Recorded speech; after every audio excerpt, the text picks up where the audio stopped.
그냥 법정지상권 나오면 내가 땅을 받았다 생각하시고 보시라고. 복잡하게 볼 것도 없이 이 건물을 드러낼 수 있는지 없는지. 선순위 임차인 찾는 거 똑같아요. 땅 위에 내가 1순위로 은행이 건재당 잡았습니다. 은행이 먼저 들어서 땅에 돈을 빌려줬다고요. 그리고 난 다음에 건물을 나중에 지었어요. 그리고 얘가 공매 넘어갔어요. 그럼 이 건물은 권리가 없는 거죠. 근데 반대로 건물이 들어와 있고요. 은행이 나중에 건재당 잡고 얘가 공매나 경매 넘어갔어요. 이 건물은 보호 가치가 있는 거죠. 좋아요, 구독, 알림 설정 부탁드립니다.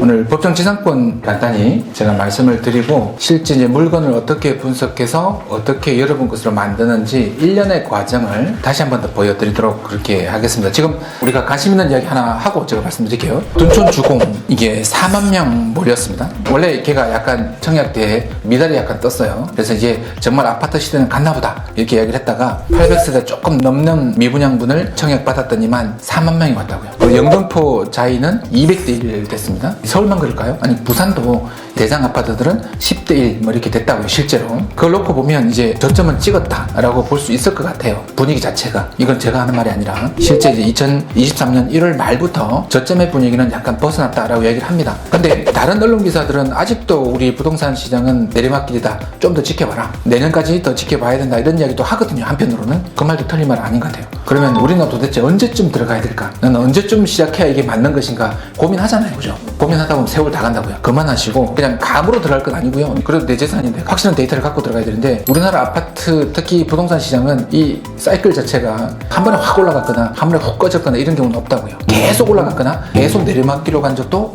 없습니다. 특히 이제 수도권의 아파트나 수도권의 토지를 보시는 분들은 이 사이클이 너무나 정직하게 계속 움직이고 있다는 사실을 인정하셔야 돼요. 그러면 우리나라 수도권은 왜 그럴 수밖에 없는지도 미리 말씀을 드리면 우리 부동산 자체가 일본을 따라갈 수도 있다, 아니면 거품이 빠질 때까지는 시간이 많이 남았다, 아직도 더 빠질 거다 이런 얘기 많이 하거든요. 사실은 우리나라 인구나 실제 토지의 면적이나 산업 구조를 보시면 이게 안 맞을 수도 있겠구나 생각을 하게 돼요. 다른 나라를 대입시키는 게 우리나라에는 안 맞을 수 있겠다.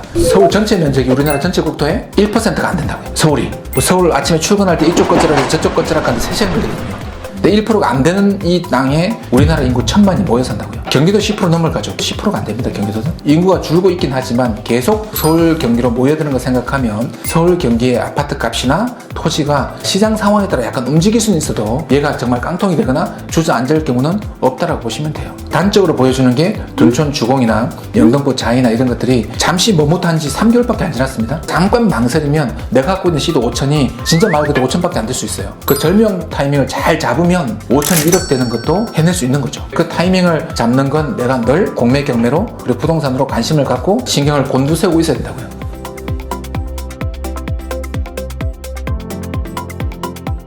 그럼 이제 법정지상권에 돈 되는 것만 말씀드릴게요. 토지만 매각, 건물만 매각 이렇게 뜨거든요. 얘는 일단 보시면 안 되고요. 얘만 보셔야 돼요. 얘만. 토지만 매각. 토지만 매각할 때에 위에 있는 건물이 권리가 있는지 없는지를 보는 게 법정지상권 문제라고 보시면 돼요. 그리고 법정지상권 성립 여부를 알 수 없음 이렇게 나오면 그때는 토지 중심으로 보셔야 돼요. 내가 이 땅을 잡았을 때에 건물을 드러낼 수 있는지 없는지를 놓고 판단하시면 돼요. 그냥 법정지상권 나오면 내가 땅을 받았다 생각하시고 보시라고. 복잡하게 볼 것도 없이 이 건물을 드러낼 수 있는지 없는지. 선순위 임차인 찾는 거 똑같아요. 땅 위에 내가 1순위로 은행이 건재당 잡았습니다. 은행이 먼저 들어서 땅에 돈을 빌려줬다고요. 그리고 난 다음에 건물을 나중에 지었어요. 그리고 얘가 공매 넘어갔어요. 그럼 이 건물은 권리가 없는 거죠. 근데 반대로 건물이 들어와 있고요. 은행이 나중에 건재당 잡고 얘가 공매나 경매 넘어갔어요. 이 건물은 보호 가치가 있는 거죠. 최소한 토지와 건물이 저당 잡을 때 동시에 들어와 있어야 된다고요. 저당 잡힌 땅 위에 뒤에 들어간 건물은 보호가 안 된다고요. 건물 대장 펼쳐놓고 토지에 건저당 잡힌 게 먼저인지 건물의 사용 승인 받은 게 먼저인지만 따져놓고 저당이 먼저면 법정지상권 불인정, 건물과 동시에 들어와 있으면 인정. 법정지상권은 저당, 건물 이거 아니다. 어떻게 인건다고요? 저거는 아니다.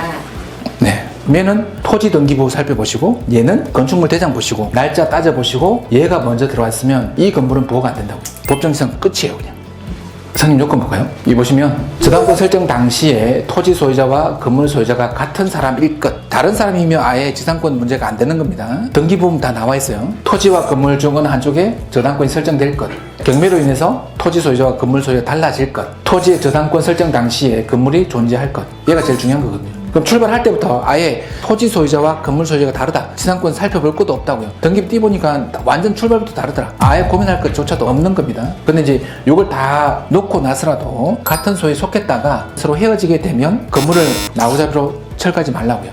건물 토지 다 A입니다. 토지가 경매 넘어갔어요. 공매됐어요. B에게 넘어갔습니다. 땅 주인 B는 A에게 법정지상권을 인정해줘야 된다고요. 그러면 이 땅은 낙찰받을 필요가 없는 거죠. 근데 다만 이 건물이 너무 경제적 가치가 없고 누가 봐도 이건 제거가 가능하다, 작은 보상으로도 이 건물을 드러낼 수 있을 것 같으면 들어가도 돼요. 만약에 여러분이 B를 낙찰을 받아서 A한테 가서 건물에 관련된 권리를 넘기든지 아니면 땅 사용료를 내라, 안 낼 거 아닙니까? 그죠? 그러면 3개월 지나서 이 건물에 대해서 압류를 붙이고 매각을 붙여요. 그때 나오는 게 건물만 매각 이렇게 나와요. 경매나 공매 보시면 건물만 매각인 건 이전으로 거슬러 올라가 보면 토지에 관련된 권리관계가 한참 다툼이 있다가 한쪽으로 결론이 나고, 결론나고 난 다음에 조금 있다가 다시 건물만 나와요. 우리가 B 입장이라면 이 건물을 저렴한 가격으로 다시 가지고 올 수 있다 그러면 들어가도 되는 건데, 건물의 협상이 힘들 것 같고 철거도 만만치 않을 것 같으면 들어가면 안 되는 거죠. 그러면 거꾸로 얘가 A인데 건물만 B에게 넘어갔어요. A는 B에게 법정지상권을 인정해야 돼요. 동일한 소유자고 저당권 설정과 건물이 동시에 들어와 있거나 아니면 건물이 들어오고 난 다음에 저당권이 설정됐다면 이때는 인정해줘야 된다고요. 근데 등기부를 떼어보니까 얘가 A였고 B였다. 그리고 B가 C에게 넘어갔다. 이건 인정이 안 되는 거라고요. 법정지상권의 핵심은 저건 안 된다, 저건 아니다. 그 토지에 건물이 먼저 들어왔는지 저당이 먼저 설정됐는지를 따져보실 필요가 있다고요. 물론 같은 소유자일 때 다른 소유자면 아예 다른 문제입니다. 남의 땅에 어떻게 집을 지어요? 시골에 가면 몇 개 있다고 이렇게 이야기하는데 그건 정말 예전 건물 이야기고, 도심에서 남의 땅에 어떻게 건물을 짓습니까? 불가능한 이야기죠. 공매 때는 또 좀 다릅니다. 공매잖아. 우리는 토지와 건물이 같은 사람에 속합니다. 공매 진행 당시에. 그리고 토지 건물 중 하나가 공매 처분돼서 소유자가 갈라졌다고요. 그럼 그때는 토지 소유자는 건물 소유자에게 법정지상권을 인정해 준 것으로 봅니다. 공매에 토지만 매각, 건물만 매각인 건 이미 경매를 한번 겪고 나온 애들이에요. A 건물 B면 B가 세금을 안 냈어요. 땅은 잡을 수가 없는 거잖아요. 그러면 요 B 건물만 압류 잡아서 이게 공매 나온 거거든요. 그럼 얘는 거의 다 이런 경우에 해당이 안 된다고요. 그래서 공매 나온 물건들은 대부분 다 법정지상권이 인정이 안 되는 물건들이 다 태반이에요. 근데 법정지상권 인정이 되면 30년간 건물은 그 땅을 사용할 수 있습니다. 다만 사용료는 내야죠. 몇 년간? 30년간. 그래서 법정지상권은 인정 안 되는 물건을 잡아서 건물을 철거하는 방식으로 수익화 시킨다고 생각하시면 돼요. 법정지상권이 성립 안 되는 물건은 건물을 잡는 게 아니라 토지를 잡는 걸로. 공경매 정보 가득한 세미나에 여러분을 초대합니다.